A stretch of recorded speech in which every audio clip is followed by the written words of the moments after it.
tax cuts? Do we need tax cuts? What is the most fiscally responsible way to move forward? Let's start with Tracy Martin, New Zealand first. Do we deserve tax cuts? No, not till we feed all the children. So not till we feed all the children, get jobs for everybody, then we'll look at tax cuts. But the country's in crisis. We've got to fix that first before we start doing tax cuts. Wouldn't it help if we had David Parker just a little bit like, you call it the block of cheese tax cuts. You've done it yourself. $10 a week on average to alleviate the help. We kind of deserve it. We've gone through such a lot. What do you think? Well, we've had 6 deficits in a row, $60 billion of extra debt. If you're going to do anything with the tax system, you should use it to both push against inequality and push investment away from speculation into the productive economy. The mirage of tax cuts when you're still in deficit is I think people have seen for what it is. All right, Paula Bennett, most people don't want a tax cut. 52% of people polled, and that's national voters, as I understand it, do not want tax cuts. Why? I think that New Zealanders will see that as they work hard, the government should not take more off them than it needs to. And actually, they do work hard, they deserve to keep more of their pay. We are sending a message that that is what we stand for, and I'm damn proud of it. All right. Okay. Let's go to Maturia Turai. What do you hear about that? Well, it's completely fiscally irresponsible to spend $1 billion on tax cuts and do nothing about child poverty.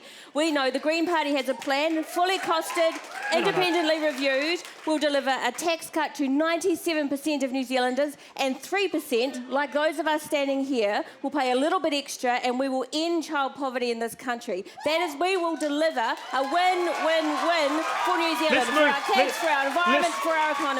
Let's move to Jamie White and Lila. Nothing will do more to help poor children than living in a vibrant economy, and nothing will do more to make the economy vibrant than a huge company tax rate cut. That is what will get New Zealand going. If these people really cared about the poor, they'd want to cut taxes. How much by? How much? If you're in government, if you're the leader, how much would your tax cut be? We have a plan to cut the company tax rate from 28% to 12.5%. 12.5%. Yes, and that would really get the economy going and really help poor children. Shanvil Jakob, the NZIER economist, said there are some crazy policies on the fridges. Are one of them yours? No, he was thinking of the Labour Party. All right. Who have become a fringe party. No, he didn't. He said the opposite. All right, Lila, you represent your constituencies among some of the poorer people in the country. Wouldn't $10 a week at the least just help, just alleviate? We deserve it. We've been through some tough times. There are a lot higher priorities for government spending than tax cuts, and it's fiscally irresponsible to cut tax when we have 30,000 families who are officially listed as homeless.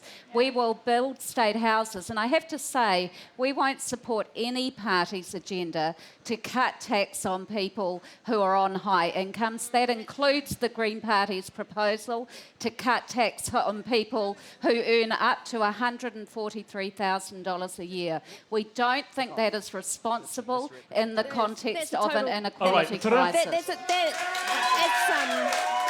It's a shame that Lila would attack our policy. We know that we can deliver through a carbon tax, a tax cut to all income earners, 97%. Are you surprised by what you hear? Are you surprised? I'm surprised by that because we are the ones who've said a 40% tax on income earners above 140,000. Only 3% of New Zealanders need to pay that, and we can raise $1 billion to end child poverty. I would have thought that Lila would want to support that. How about keeping your own money? Jamie, these guys are deciding the priorities I'll come to you, Paula.